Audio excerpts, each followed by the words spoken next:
Welcome to Business Growth Talks, where today's brightest minds in entrepreneurship illuminate your path to success. In this electrifying episode, I deep dive with Mark Asquith, a podcast powerhouse and visionary entrepreneur.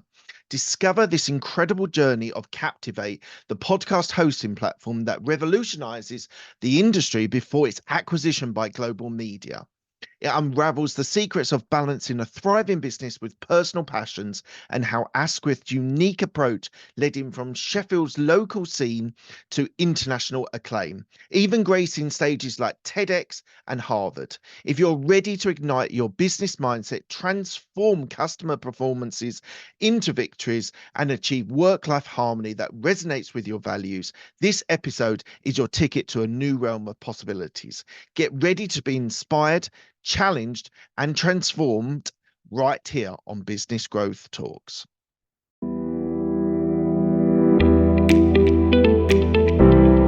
Today, we have Mark Asquith, who is a successful podcaster, entrepreneur, and content marketer. We have known each other for a few years, and I tell you, this has been long overdue, so I'm really pleased that Mark is here today. Mark started Captivate, which is a podcast hosting platform, podcast websites, and productivity, a podcast engagement company. Captivate got acquired by Global, which is a leading UK media company, in December 2021, and is now MD of the company. He's also a podcast host of Spark the Rebellion, a Star Wars themed podcast. And Mark has spoke at amazing events, places like TEDx and Harvard, just to name a few. Mark is based in Sheffield, UK.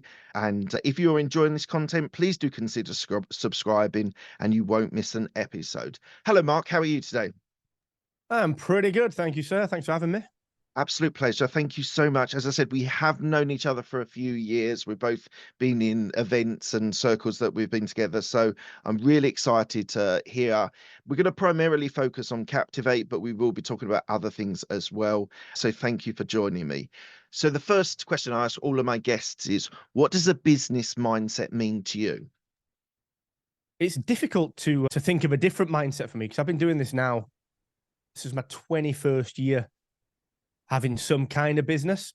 I'm probably in my 19th year where it was the thing that I did full time. I was a business person. Don't like the word entrepreneur at the minute. Okay.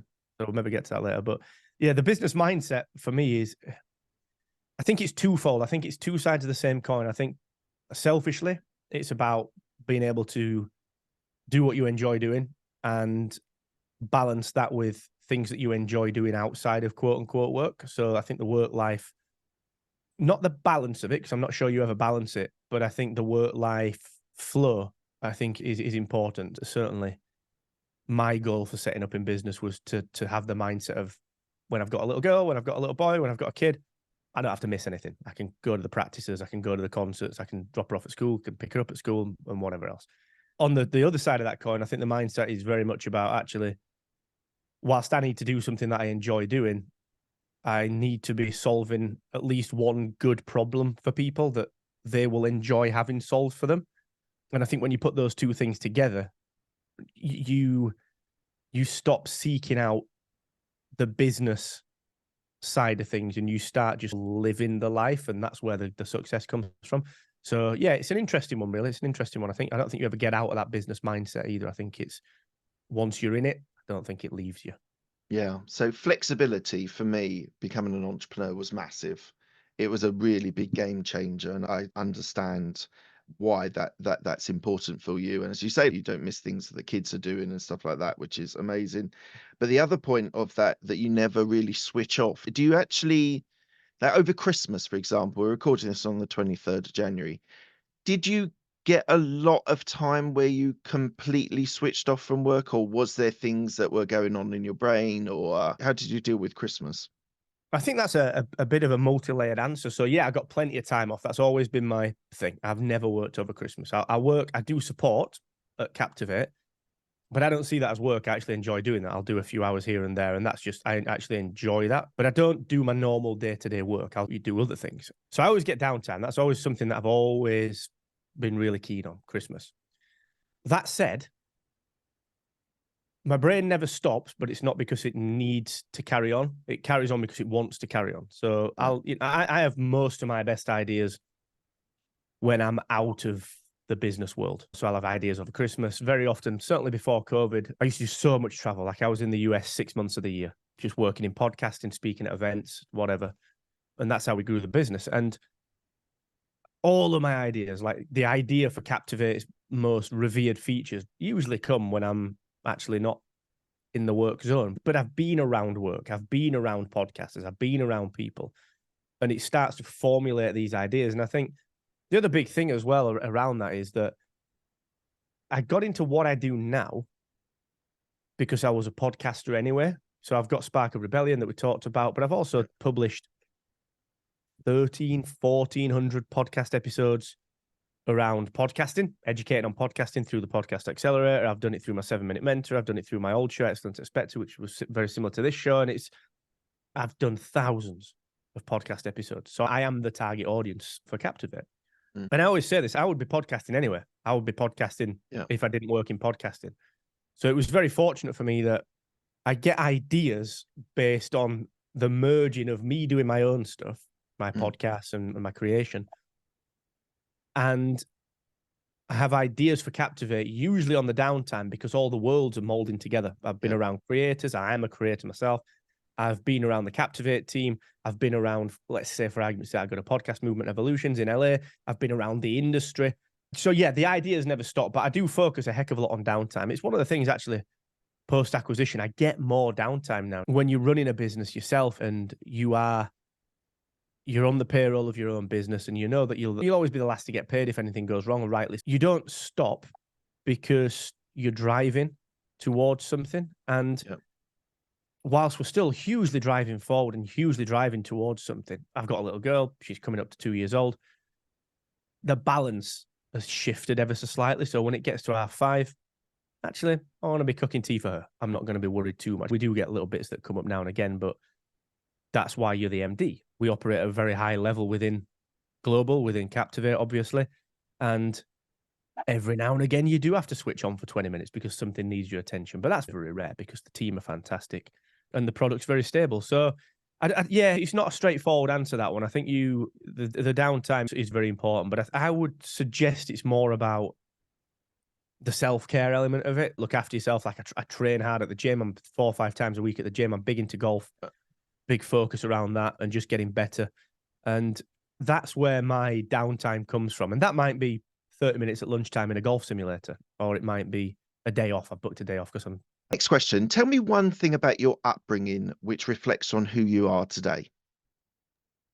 I sold my company and I still save up for things that I want. So I could just buy them. I could buy... if anyone watching on YouTube, there's a putter in the background there. Right. I've got 2 of those. It's the 2 of the same Scotty Cameron Newport Super Select putters. One of them's just getting sent off for customizing, and the other one's staying here to be not customized. Both the same spec. I saved out of my personal wages that I get paid every month, as well as obviously what we'd sold the company for. I get paid a salary every month from Global, and every month I save 30 quid a month. And it took me like a year and a half to buy those 2 putters and then another 10 months to save up for the customization. I could just buy them. Like I could just buy them, but I don't, because I didn't have anything much growing up. I'm from a council estate in Barnsley, mining town. It was get out of Barnsley or not have any prospects. Didn't do college, didn't do university. I said before this recording, I've got a massive ADHD brain, which like my attention span is shocking if I don't love what I'm doing. If the thing that I'm doing is not, if I'm not losing myself in it for 10 hours, I can't focus. And I struggle with conversations because my mind's wandering all the time. But that's what's served me so well in business. Yeah. That's where the ideas come from. It's where the ability to do things has come from. And we've seen some success. We've sold the company. I probably wouldn't need to work if I didn't want to, but I love doing it. And I still save up for everything. I've got a savings pot in my Monzo that siphons off money for my golf membership every month for whatever, like the new putter. I'm a big Star Wars fan, bit of a collector. I've got 2 new, got an Obi-Wan and an Anakin Hot Toys figure that are like 300 quid each. Again, I could buy them, but I save up for them every month out of my salary. Yeah. Just because that's what I've always done. It's not something that I'm eager to give up, because I think it's a great value to instill into our kid, and to make sure that she understands the value of working hard and going through the process of really earning something. So yeah, that's probably the biggest thing, mate. That's probably the biggest thing. There's probably a lot more, but it all stems from, if you've ever seen my TEDx talk, it stems from all of that I talk about in there. So yeah, it's huge. Yeah, I think delayed gratification is a really important aspect, because as entrepreneurs, when you're trying to do things or you're trying to achieve things, you have to delay your satisfaction, your enjoyment of things, because you have to build it and you have to grow it and you have to see results. And that doesn't always come in the first few weeks. So I think that is actually a really good point for entrepreneurs that are listening, or for business owners that are listening. That whole idea, and you're doing it, you're practicing it on when you're buying a new putter or you're buying a new Star Wars merch. You're doing that and saying, I want that and I want to achieve that and I want to buy that, but I'm going to do it over 3 months, 4 months, 2, 3, 4 months to be able to achieve that. What other characteristics, as a, you don't like the word entrepreneur, as a business owner, do you think really personifies you as a business owner? What characteristics do you think are best for you? I think that's probably a good point to get into, actually, the entrepreneur side, just for that, because this is a characteristic that's served me really well. I don't like the entrepreneur tag because it's been taken over by the online entrepreneur gurus from the early 2010s that started selling quote unquote financial freedom, and it's absolute rubbish. And most of these people, I know a lot of these people, I'm in those circles, and I guarantee you 90% of those people, the story that they tell public is not the story that's true. The person that starts whatever, a content business, an audio business, a YouTube business, a podcasting business, and said they bootstrapped it with nothing and they did it all themselves. I know that's not true. They had savings, their parents gave them the money, they put that money into it. All right. I know, but they don't tell these stories. Now, that's why I don't like the word entrepreneur, because people focus too much on the label. People focus too much on, I will achieve the status that gives me absolutely nothing in return, just so that I can feel like I've achieved something that other people will respect. But actually, I'm a business person. I'm a business owner. All right. And I've got some other businesses. I've got my podcast websites business, which was my original business. That still runs. We don't accept new customers. We've closed that off, but it serves the customers that we've got. And I've always been a business person. And the difference with a business person, in my view, is that they just want to get their head down and get stuff done. So podcasting is a great example of this, right? When we came into podcasting in 2012, 2013, I came in and was very respectful to everyone, very respectful. The other hosting companies, they were cool towards us. There were 2 or 3 incumbents back in the day. It's not like it is now. We were in there very early as a bit of a challenger. They were pretty cool to us. They weren't that nice to us, but that's all right. And my job was to just get my head down, build a good business, build good product, and be nice to them and be respectful and to build bridges, and now fast forward 10 years time, they've got masses of respect for what we've done, because we didn't do what a lot of entrepreneurs did in the space. And I say that because a lot of entrepreneurs came into podcasting 5 years ago, 4 years ago, 3 years ago, thinking it was a big boom. There was a lot of money. And they were going very gung-ho. They were slating some of the incumbents. They were saying, these people are rubbish because they're not me. And it was silly. There's a few of them that I can think of. And they alienated everyone. And guess what? They aren't in podcasting anymore. Like I said, fast forward 10 years from when we got into it, respect is earned. We are now very close with every one of the major hosting platform founders and C-suite execs. Just this year in LA, in Podcast Movement, I'm going to put in a panel on, and I've brought together some of these people, some of the upper echelons of the people driving the industry forward. Right. And we're all friends. And that's come through. Just get your head down, build a good product, be nice, be respectful, listen to what people are saying, be firm with your opinion, but be willing to change your opinion if it's proven that you're simply wrong. Be humble. And I think that's the difference, is that I have just focused on building business. That's it. I want to serve a good customer base with good product and amazing customer service. That is it. And that is all we've ever done. And that's all I will ever do. And like you said, the thing that served me well is ignoring that entrepreneur tag. Someone said to me years ago, you're very entrepreneurial. And I said, that's fine. I will be entrepreneurial, but I never want to be labeled an entrepreneur, because Richard Branson's an entrepreneur and Steve Jobs is an entrepreneur. I'm not. I'm a small business owner. And if I forget that, then I'll start doing, I've seen gurus at Podcast Movement, and they know who they are, where they go to Podcast Movement, they charge money for meetups for their quote unquote fans to go and see them. And then they'll do the meetup, give 1 hour at a time, and they'll leave, and they won't walk the conference floor. They won't go to any other meetups themselves, because they've got a high level private dinner with other entrepreneurs that are frank. They've all just made it up. It's all rubbish. And I know that these guys are not as successful as many other people that I know. So I think that understated level of success is where you will continue to build great business, versus chasing the tag and chasing the recognition. Recognition comes after hard work and you've delivered time and time again. That's when you get recognition that lasts. And I think that's important. So that stuck with me for years. I've always imbued the idea of do the hard thing if it's the right thing. And that's always stuck with me, mate. So yeah, it's an important lesson.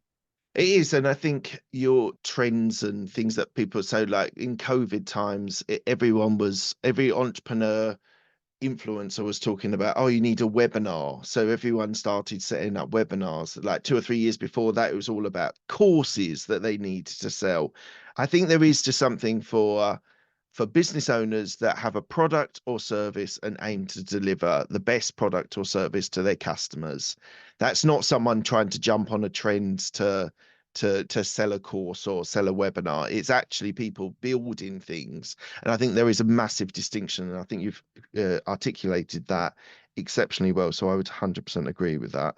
Before we go into Captivate, I was intrigued by what now is called Rebel Base Media.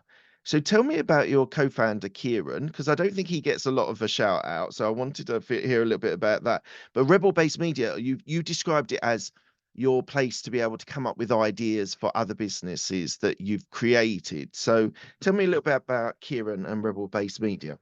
Yeah, so Kieran's my co-founder in everything. I've worked with Kieran now for over 10 years. I used to have a design and brand agency and digital agency, which is why we got started in what we did in podcasting. And Kieran was a developer there, very young developer. And we started podcasting endeavors together. Our first business in 2013, late 2013, was podcast websites, which was a sort of a bridging business, got us to where we are now in podcasting. It was a WordPress as a service before anyone else was really doing it. It was a monthly subscription to WordPress support, install, management, so on and so forth. We've still got podcasters that use that. It's a great product and a great service. And we were the first to ever do it in podcasting. And the important thing with that is that it allowed us, because we were very profitable from day one. We partnered with a big affiliate partner, and we were able to generate profit and income early on. So I was able to transition out of running my agency into this with Kieran. Now, what that did was it allowed us then, because we were so early in podcasting, people forget this. They don't, because it's all over my damn Twitter profile. But we were in podcasting super early. Like, I remember going to the digital support network in Barnsley that we worked really close with, because we were digital people, and saying I'm starting a startup in podcasting. They basically called me an idiot. And I was like, oh, fine, whatever. Now they're asking me for advice, which is ironic. So no one cared about podcasting, but I saw how big it was and how big it was going to be, because I was very plugged into the US market. I put a lot of my own money into going out to Podcast Movement. And from day one at Podcast Movement, I spoke at Podcast Movement. It wasn't like I'll just attend. I was like, oh, why not? I'll just apply to speak. Got to know Jared and Dan very well, and that's why we know a lot of people there. Now, to bring it back to Rebel Base Media, because of all of that, I was walking the floor. Now, so put together all these constituent pieces, right? There's Kieran, who's a fantastic developer. That's me, that's a lapsed developer / product guy. I'm really good with user journey and developing product and seeing where people are going to need the product to be as opposed to where it is now. So there's me and him. We're running a WordPress as a service platform, which is fine in podcasting. We're at every major podcasting event, plus a lot of minor podcasting events. I used to travel out to New Jersey for an event with 80 people there. That's how much I cared about it. And we're seeing all of these problems, and we can build solutions to pretty much any of them because we've got the tech skills and we've got the ability to do that. So what we did was we knew that the podcasting ecosystem was going to blow up. So we created a number of different solutions. We had the podcast websites business. We used to have podcast design studio. We've got Productivity, which is a startup that's very much around a patent focus. We started Captivate. And then in Sheffield, we had a studio, recording studio, and we did consulting, branded podcasts, and helped agencies and so on with that. Now, all of that needed a collective. And that's what Rebel Based Media was. It was this idea that actually we're never going to stop coming up with ideas. So that can be a bit of a playground. Now, inevitably, some things took off, some things didn't. We sunsetted things like Podcast Design Studio. We were making good money with it, but it was a lot of time. You were basically a design agency again, and we got out of being a design agency for a reason. So we sunsetted it, we closed it. We said we don't want to do service work because it's very heavy. Podcast websites, when Captivate started really taking off, we said, actually, we need to be able to service the customers that we've got on podcast websites really well. And it's not fair to them if we keep taking customers because we're getting busier with Captivate. So we put a stop on new customers. COVID hit, we closed down the studio because obviously it was COVID. We couldn't do anything. And then halfway through, probably a year and a half later or whenever it was, we got acquired by Global. So we didn't need to go into Sheffield anymore because we never came back to Sheffield after COVID. I'm now actually based a bit more near Manchester. So Rebel Based Media was the group that Kieran and I put together to build other things. And then because Captivate got so busy, we sunsetted the other stuff. We've still got Productivity, which is very much it's a tech patent setup, which is fantastic. And then we've got podcast websites where we serve our customers there. But we didn't need Rebel Based Media because we closed the studio and we weren't, honestly, we're that focused on Captivate, even post-acquisition, that we just didn't need it anymore. So it was, that's the background to it. So let's fast forward to January 2019 when you set up the podcast hosting, analytics, and distribution platform. So tell me how it was set up and why you set it up. So we already had all of the stuff that Captivate did in its first iteration. We already had that within podcast websites. We were already doing podcast hosting. We were already doing distribution to Apple, already doing distribution to Cheer as it was at the time, and all of the other places. So what we did was we realized that podcast websites was very much a specific service that helped specific people, and the addressable market within podcasting was reasonably small. It was relatively high ticket, so that was fine. It was like $100 a month, but we wanted to help more people, and we got so many people saying to us, can you just do a hosting platform that competes with Libsyn and Buzzsprout and Blueberry? So we did. We built Captivate out, started it in January 2019 in terms of the build. I did the UX and UI for it, and Kieran did the back end and the development on it. We launched it into alpha with our first ever customer, Ian Anderson Gray, mid-April 2019.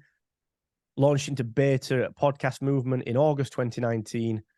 By December, we'd exceeded our target of 10 grand MRR, monthly recurring revenue, by 45-50%. And then we just kept doubling and doubling turnover through 2020. And it just, we had a real focus as well on this. Our goal was just to be good. Like, we had a good interface that no one else had at the time. Like, the best out there was Buzzsprout, which is still a bit 2008. And we had a great interface. Every week we released new features. We were constantly in the news, constantly getting PR, constantly battering people with product release after product release. And it grew because of that. And all the product releases that we did were driven by my ADHD brain and having done 1,400 podcast episodes. Okay, here are 10 things that we've released that seem common sense, but no one else has ever done. And it just got us a heck of a lot of customers. And that's what we still do that to this day. That's our business. So that's where it came from. And we were fortunate. This is the thing that no one really sees. Like, we got customers on day one. Captivate was profitable from alpha, like the day that we opened it in alpha. Why? Because for 6 years, people had seen Kieran and I at every podcasting event. They'd drunk with us, they'd eaten with us. We used to put these mega meetups on before COVID at events. They'd all been to them. They'd seen me speak, they'd seen me educate, they'd seen me give all my time and all my effort for free for years and years. So when we released something, they just went, it must be good because it's those guys. So even though it looks like a quick success, like, we went from alpha in January 2019 to acquisition in December 21. And it looks like an overnight quick success, but it wasn't. It was 6-7 years of like red-eye flights, missing birthdays, missing family events, nearly killing ourselves, being so tired between events and jet lag and all sorts of other little sacrifices that you don't necessarily see. I used to spend that much time in the US. I used to get I used to get searched every time I entered the country. They thought I was running some sort of scam because they didn't seem to be a good reason for me to be there every 6 months. Every couple of months. So yeah, that's the background, mate. That's the top level story of it. Who is the person in the business that looks after the finances? Because financial management is one of the pillars of growing a business. Who's the guy that looks after that side? Actually, we both, when we first started and right up until probably like a couple of months ago, we both did that. Kieran does a lot of he's a very logical maths brain. We sat down from day one and we built out projections that we hit within 5%. We did that every year. We've just done it now. We're part of Global and we still do it. So we both really tightly projected everything. We knew our costs, we knew our incomings, we knew our MRR, we knew every facet of the business. We knew what would happen and when financially. That's why little things like we were 6 months old and we were able to put 40 grand into IAB certification. We were the only independent hosting platform in the world that had IAB certification because we'd budgeted for it. And that's what we'd budgeted for, all the events. We budgeted for things like server upgrades and scalability, all of it. I think that's really interesting. And so one of the things, because we've got a podcast guesting agency and the US market is very important to us. And podcasting is obviously a much larger market in the US. But why did you said you spent lots of times the flights over to the US events and meetups and things. Why for you was the US market so important? It was the only market in the world. There wasn't another market. That was it. Easy as that, simple. The rest of the world didn't care about podcasting. Like I said, I got laughed out of the Digital Media Center in Barnsley, which ironically we've now got an office again in. It was the only market. There were no events here. I remember going to New Media Europe in 2016, 2016 that Mike and Isabella put on. That was the only event. Didn't happen. I think they did 2 of them. Didn't happen because the market wasn't there. Casting started to really get a grip pre-Serial when all the gurus entered it. It was fine. There's nothing wrong with that. And then it really took off when Serial hit. But the percentages in the UK just didn't matter because I can't remember the numbers back then exactly, but there were less than 200,000 podcasts around in the world when I got into podcasting, like something like 160,000. And as a percentage of people that had listened to podcasting, knew what podcast was, the percentage was tiny. I can't remember the numbers. Look, we can look at Edison or whatever, but 5-10% perhaps. In the US, that's a big enough market to sell services to. Yeah. You can sell a hosting platform to 10% of the US market. You can't to the UK market, especially when the US had more of a proclivity to want to create content as well back then. It's funny because people now, they'll come up. I was at the gym the other day, Des, one of the guys, PTs up there, he's like, "Oh, I listen to your podcast. I see you're in podcast." I was like, "Mate, like, I appreciate that, but I'm more about the tech distribution." And when I get to talk to people, they're holy crap, you genuinely were probably one of the first 4 people from England and the Great Britain in podcasting. Holy crap, we didn't realize that. And it's because no one knew about podcasting until it really took off in the US. And it's only the last 3 or 4 years here that general people, like the builders, when we had some work done on the house, the builders like, I listen to Joe Rogan. I'm like, yeah, it's a bigger world than Joe Rogan. Let's talk about it. So yeah, that's why, man. The market was nowhere else. There just simply wasn't another market. There just wasn't another market. And that's why we've been very fortunate. Like, we know all the players. We know everyone just because we were there at the beginning of it. So yeah, that's why. Awesome. From Captivate's journey, not your journey the years before, but Captivate moved from conception, building, growing to acquisition relatively quickly. What did you have an end game? I say an end game. Did you have an idea of an acquisition? And did you want to be acquired? Was that part of the plan when you were growing the business, or did it just happen? No, we never wanted to be acquired as an active goal. My goal has remained the same. Anyone that's seen my TEDx, if you just Google it, Mark Asquith TEDx, you'll find that it's very much about the thought being that you want to, the goal being money. But that's actually the wrong goal. It's all about you want to control your life and control what you spend your time on so that you can find your own version of happiness. And that was it. Captivate was very profitable. and it is still very profitable from day one, and a lot of profit. We were doing fine, like getting paid plenty of money, enjoying what we do. No boss. We're fine. No problem. So how did they contact you? So what happened was spring, summer of 2020, Sam and I, my wife, got pretty much almost stranded in San Diego when COVID hit. We had to get the last flight out of San Diego, which was a right killer. We'd been at all these events, all these podcasting events. We knew someone that runs a big network, not a big network, but a good network in the US. We'd just seen them, spent some time with them. Fast forward to summer 2020, we were contacted by a private equity firm, and then because they basically wanted to get into podcasting. So we didn't want to sell because it was trending upwards. It was the wrong time to sell. Mid-2020. We actually had another hosting platform contact us. They wanted to buy it. We didn't pursue that one very far. And we had another hosting company do the same thing. All around the same time, mid-2020. But we knew we didn't want to sell. So we did two things just to see what would happen. We ran through the process of due diligence to a degree, because then it helped us, because we were so good at budgeting. We wanted to see how those accounts would stack up. And was the business worth something? We didn't know. The second thing we did was we put it on a site called Micro Acquire.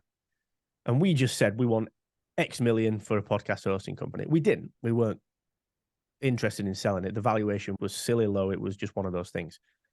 But we didn't know what the climate was like. We didn't know what was going on. And we took it off after about a week because we'd got enough inquiries to realize that, frankly, it was all rubbish. Now, the reason that we did that mainly was to see, because everyone goes on about it. Oh, you're in a position where you should probably start thinking about getting acquired. And I was like, yeah, but the money that we'd sell for we can earn that money. That's cool. There's no point. We went through that process to realize that we didn't want to get acquired. So it was great. We were like, this is amazing. Mid-2020, head down, jobs are good, and we're fine. We'll just crack on. October 21, we'd gone through a number of talks with another company in the industry, and we realized that it wasn't going to be fit. We didn't want to get acquired. The profits had shot through the roof. And I did a catch up. I had a call with the network that we met in 2020. That we met at Podfest. And he said, look, I know this guy who works for this company, Dax. I know Dax. I got to know one of the guys over there. I knew them pretty well already. So we reconnected. And Dax is part of Global. So Dax then recommended it to Global and just said, you should probably talk to Mark and Kieran. And someone at Global rang us in October. Someone who's got massive respect for everyone at Global. Absolutely love the team and love being part of it. They rang us and just said, look, flat out, we want a hosting company. Do you want to get acquired? And we're like, honestly, we've been through all this crap. If we're not looking for it, but if it fits. Now, there were a few big differences with Global. The first one was we instantly got along. Like with everyone. And it's amazing. We still do. They're a fantastic team. Secondly, they're English. So no messing around with selling assets to the US and whatever. There can be a pure share sale, a genuine sale. And they liked the way that they valued the speed at which we do things and the way that we approach things. So that was October. We already, because we're so tight on projecting everything, we'd done all our finances, not for anyone or for acquisition, but just because we wanted to as a startup. We were so good at projecting. We just sent them the projections. We had the accounts. We sent them the due diligence. We didn't really need to do any work because we're all so anal about it anyway. And yeah, the acquisition was announced 20th of December, less than 2 months later. It went through really quickly. That was 2021. Now, the timing was interesting from my side. Sam and I were due to have our first little girl in February 22. So for me, it was great timing. It was actually, all right, do you know what? For the first time in nearly 20 years, I can probably work 8-hour days and I can help out. And I'm still working at home, so I get to spend some time with a little one. So it was really good timing from my perspective. And knowing that A lot of the other people that wanted Captivate were going to strip it for parts. They wanted to Right. just plug it into their own ecosystem, which were crap. They were crap ecosystems. We knew that Global didn't want that. They wanted us, they wanted the team, and they basically said to us, come in. The only people that we report to are the board. We don't report to anyone but the board of Global. Come in at a very high level, run this for us.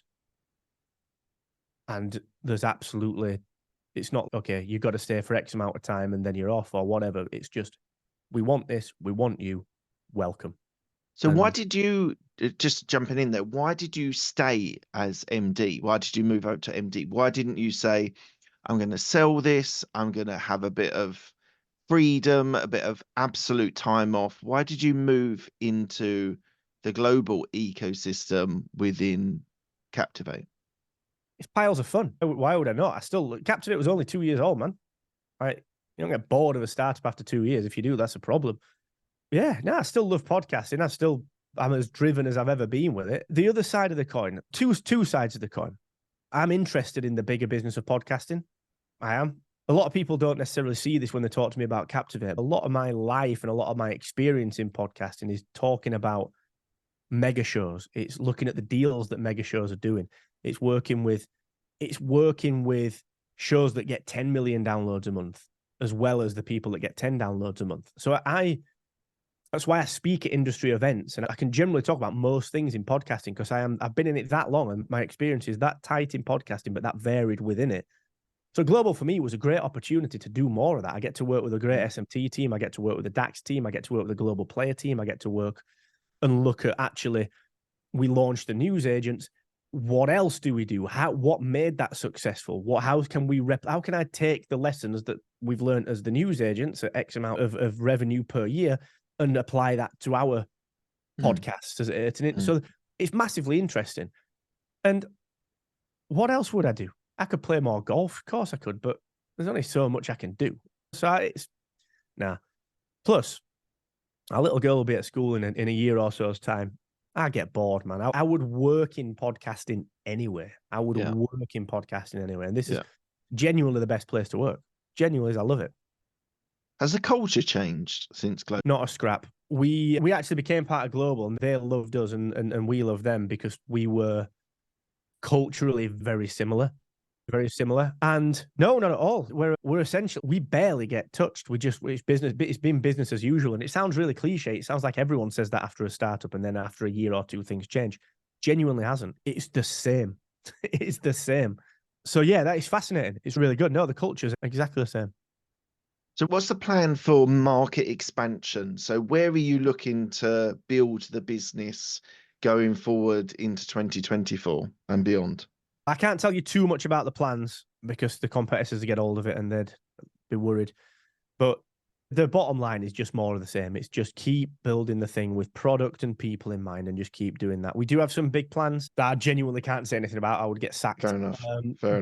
The driver is always build good product for people. Always put service first. Never change that. Always stick to what we've always done. I genuinely don't think you could find anyone on the planet that would say anything had changed since we became part of Global. We had one person when we first got acquired said, oh, things always change. It's going to be crap. It's going to be rubbish. It's going to be rubbish. I said, look, if in a year's time that has happened or 2 years, come back to me with a list of things that you feel have changed. If they're accurate, I will give you free hosting for life. Oh, like inevitably you never hear from them. And so that's the goal and a lot of people are shocked by that. A lot of industry people are shocked by it. And it is the same.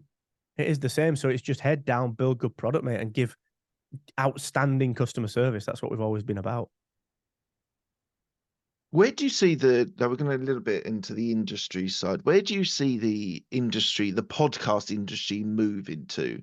Because there seems to be a bit of a conflict between just having the podcast channels versus YouTube, video and YouTube and Rumble and things like that. Where do you see the future of podcasting?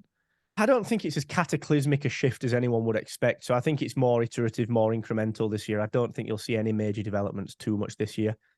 You'll continue to see the evolution of walled gardens, Spotify walling their garden off, the YouTube's a walled garden. Their RSS ingestion is not very good. I anticipate the open ecosystem continuing to develop through Podcast Index, Podcasting 2.0, and so on and so forth. I just see more of the same, the tectonic plates slightly drifting apart a little bit more, Spotify getting further away from open podcasting, getting further away from Spotify. YouTube, like anyone that says YouTube's not a podcast just needs to get on with making good product and stop crying because your business will be left behind. I don't really care. Right? If someone thinks a podcast is on YouTube, whatever, who cares? Like, you enjoy it on YouTube. If someone says a podcast audio only and they want to enjoy it on Spotify, Apple Podcast, Global Player, you enjoy it. Who cares? It's a terrible, boring, silly hill to die on. And it's a waste of time to debate it because who cares? No one goes, oh, you've just said you're going to Google that. Let me just point out, actually, you're not going to Google it. You're going to type in a search query into a massive index and it's going to return some results. No one gives a crap. Who cares? No one says that. No one cares. I'm going to Hoover. No, you're not. Actually, you're going to get your vacuum. Oh, shut up. No one says that. It's in the lexicon now. Yeah. Now, with that in mind, I think creators have to be more savvy around what they're genuinely doing, like what they're genuinely trying to build. I've got a podcast. It's a golf podcast. It's growing really fast. It's called Golf Lovers United. We get more views on YouTube than we do on our podcast, but we still get good numbers on our podcast. The problem that you've got is that it's the same in business. Like, it's the age-old business, right? If I open a shop and it's here and I go into the shop and there's no signage on the front of it and I've got loads of really good stuff inside, the lights are off, and I'm wondering, why are people not coming in? If I go, put the lights on and put some signs up and whatever, and I tell people that I'm there, some people come in. That's great. Let's assume this shop is a butcher's and it sells pork pies, right? So what do? Well, I think, oh, wait a second. Okay, what could I do? Maybe I could go around the corner to the pub. Maybe I could give them some pork pies and they could put them on their bar and they'll put a little sign that says "By Mark's Butchers," and someone eats that when they've had a drink and they think the next time they want a pork pie, guess what they're going to do? They're going to go to my butcher's, right? Audio and video need to work like that. And the best people do that, right? Because guess what I'm going to do, right? I'm in my golf sim. I've got a golf simulator and I've got a big projector screen. I'm hitting balls at it. I've got a little control screen that's got my Spotify on it. And I think, do you know what? Actually, I've got a TV in there as well. Do you know what? Actually, I'm going to listen to the Talkville podcast by Rosenbaum and Tom Welling. But I'm going to put it on YouTube because I'm here and I'm swinging my golf club and the TV's there and I'm going to watch it. But guess what I then do? The next time I'm driving in the car, there's no TV. But I'll still listen to it. And I'll listen to the next episode there. So the problem that creators tend to have, and this is why you see so many people in podcasting, and it's always people that are not doing anything else. Like, they're not building good product. They're not really making an impact in the industry. All they're doing is whining on about why an RSS feed is a podcast and why YouTube isn't or Spotify isn't. Who cares? Like, genuinely, we've passed that. We genuinely have. Yes, let's build open podcasting. Let's advocate for RSS, but let's not pull the other stuff, because that's like me sitting in my shop with the lights off, wondering why people aren't coming to me. You got to go where the customers are. You got to go where the clients are. You got to reward the listeners. And it's a funny thing as well, because a lot of people, I said earlier on that back in the day with podcast websites, we distribute to Apple, distribute to Stitcher, distribute wherever. It's like back in the day when people say, oh, I've got my podcast in Apple Podcasts, I'm not going to put it anywhere else. Like, why? It takes 1 minute. Why? Put it everywhere. Like, I might love your show, but I might use Overcast because I like supporting Marco. Yeah. Go there, be there. It's silly, man. So yeah, it's a bit of a ranty answer, but I think it's a silly argument. I totally agree. I think people who just believe in the RSS feed as the only thing that is podcasting is short-sighted and not very savvy, and they will lose out because people's habits are changing and people's habits are going in different ways. Look, I've got the last question I'm going to ask you before we go into the quick fire round, and it's about celebrities. And what we found through COVID was a lot of celebrities weren't working in the same way they were, and suddenly these podcasts popped up which lasted a season, a year, and then went dormant. What's your view on celebrities, influencers being involved in podcasting? Or is it a positive thing? Does it promote the industry? Or if they're only there for 6 episodes and then nothing after that, are they damaging the industry? If Tom Cruise comes to my village, more people will watch Top Gun 3. That's it. You can love Tom Cruise, you can hate Tom Cruise, but more people will watch Top Gun 3. That's it, right? Now, there's a lot of rubbish out there. There's a lot of celebrity shows that are crap, but I'll tell you now, there are a lot of non-celebrity shows that are just as crap. And there's a lot of celebrity shows that are great. There's a lot of non-celebrity shows that are great. It's equally relatable to the input that you put in. The quality of the output is equal to how serious you are about the input, right? Now, I mentioned it earlier. Michael Rosenbaum, Tom Welling, they do a Talkville show. It's about a rewatch of Smallville. It's brilliant. I love it. It's great.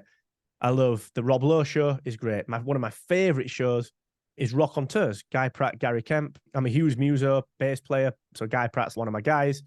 Gary Kemp's a great songwriter, and he has some amazing. But David Coverdale, there's David frigging Coverdale on 3 times from Whitesnake. The guy's a legend. He's a right laugh. It's brilliant. They're celebrities and they do a cracking job. No one ever talks about that. Instead, they talk about the people getting into podcasting through COVID who didn't stick around. And I get it, all right? A lot of those shows weren't very good. They weren't. I get it, all right? But if it gets 50 people listening to podcasts and they realize they've got this app on their phone or in their car or on the TV that they can actually, wait a minute, what's this? Other shows you might like based on such and such. All right, guess what? Now I listen to podcasts. Then Edison go and ask them for the infinite dial. Have you ever heard the word podcast? Yeah, I've just started listening to them. Boom, that number goes up and we all do better. It's the same people whining about RSS feeds it is as about celebrities, mate. There is some crap. Trust me. There's some crap everywhere. It's if someone's serious about it. Like Michael, like I said, I keep using Rosenbaum as an example. He's cracked the code of promo in his podcast. Like he's cracked the code. What he does cross-media, cross-channel is outstanding. Really good. He does 2 shows, Inside of You and Talkville. And he cracked the code, man. He's cracked the code. He does good content. He promotes it using thoughtful social promos and clipping, and it works. He's put time and money into it. And let's be honest, there's a lot of people like me that got into podcasting because of Kevin Smith. He's the original celebrity I'm going to podcaster, unless you look at probably the granddaddy of all celebrity podcasters, Ricky Gervais. He got so many people into it. So celebrities are no different. The reason we get annoyed by celebrities, and I saw this at an event last year, so many indies, all the celebrities are coming in taking our ears. Like, no, they're not. They put 1 episode out a week, right? There are 6 other days in that week. Make sure you're one of the 6 episodes that get listened to on that commute. Yeah. Okay, fantastic. Thank you very much for your answers. We're coming to the end of the interview. I asked the same 6 questions to all my guests. They're quick-fire questions. They don't need a quick-fire answer. First question is, what's the best decision that you've made? Ever. Personal, professional, what's the best decision? Oh, you just have a little girl. Easy. Okay. Okay. Another answer. They're still professional. More professional one is,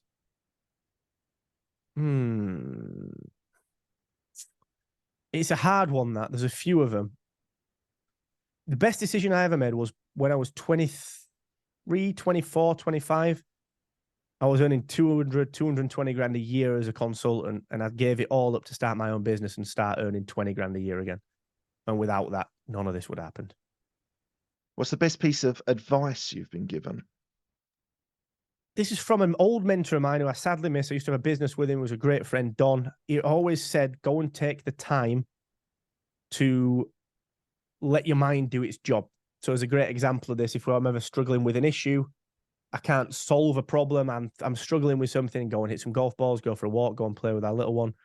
The solution's in there. It will present itself. Great advice. That's really good advice. Who's the person that's helped you most in your career? I think outside of my wife, Sam, she's always like this constant rock. I think probably the same guy, probably Don. There's been a lot of people. Kieran is a default answer on this one. Like, he's my brother in everything. It doesn't even bear talking about. He's the default answer to this. It's him beyond all else.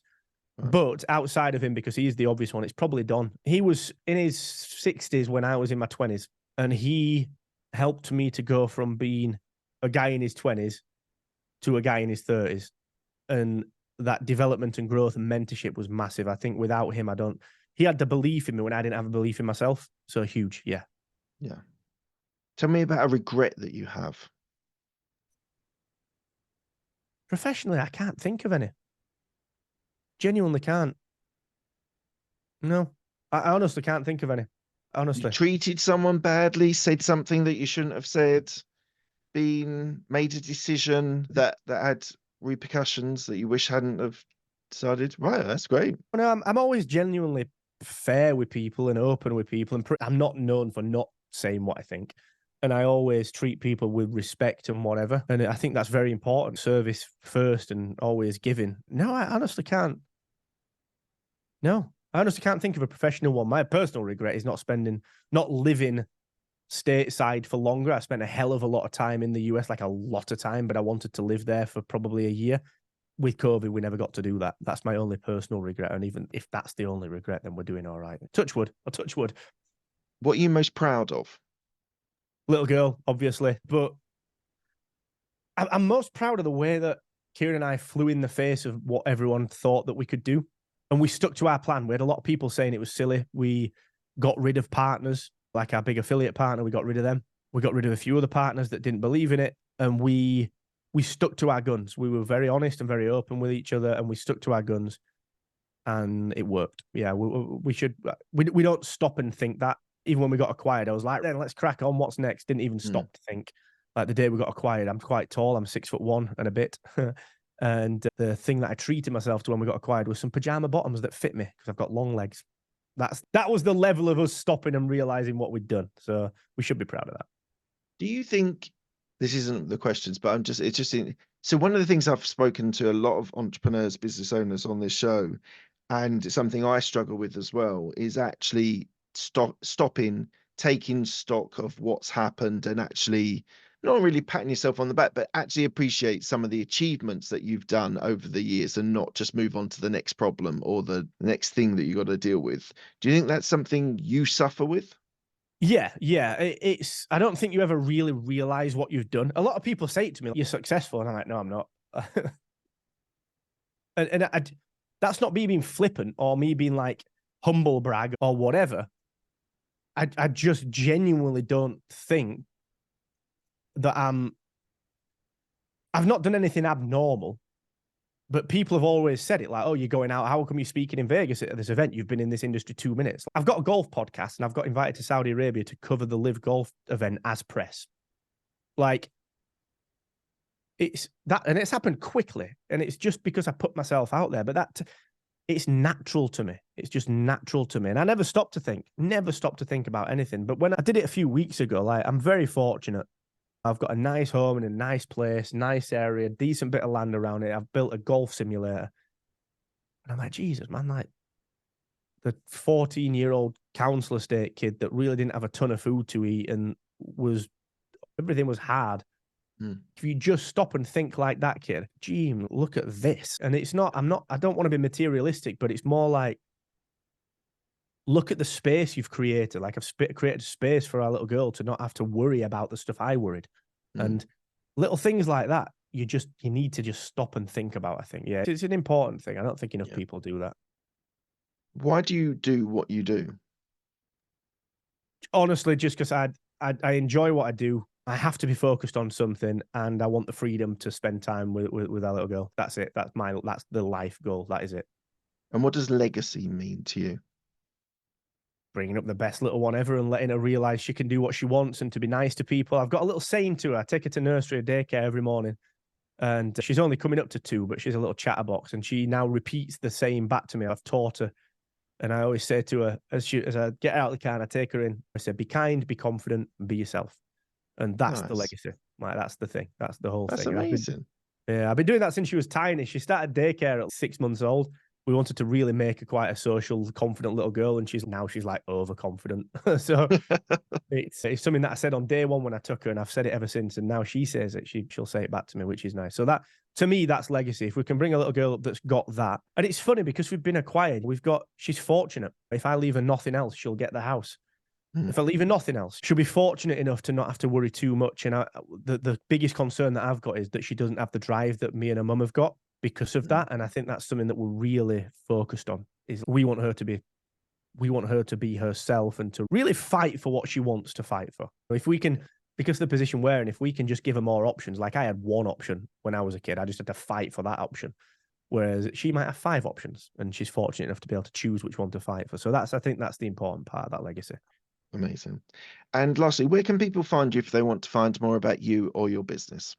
Just get me on Twitter or X, whatever Elon's calling it these days, at Mr. Asquith, and everything I do is there. That's my main social outlet. Brilliant. Okay, Mark, thank you so much for your time. It's been amazing. I always love speaking to you, and thank you so much for being a guest on my show. No, sincere pleasure, mate. Thank you for inviting me. The pleasure's all mine. Appreciate it. Cheers. I really hope you've enjoyed that content. It's a really fascinating interview that I've done there. So please do, if you are enjoying this content, please do give it a like. Please do give a subscribe. It'd be really good to boost the subscriptions. It really makes a difference to the algorithm in YouTube. So thank you for that. If you do hit subscribe, hit the bell icon and you'll get all of the content. You'll get notified when all the content is available. Thank you so much for your time. It's really appreciated. Thanks a lot.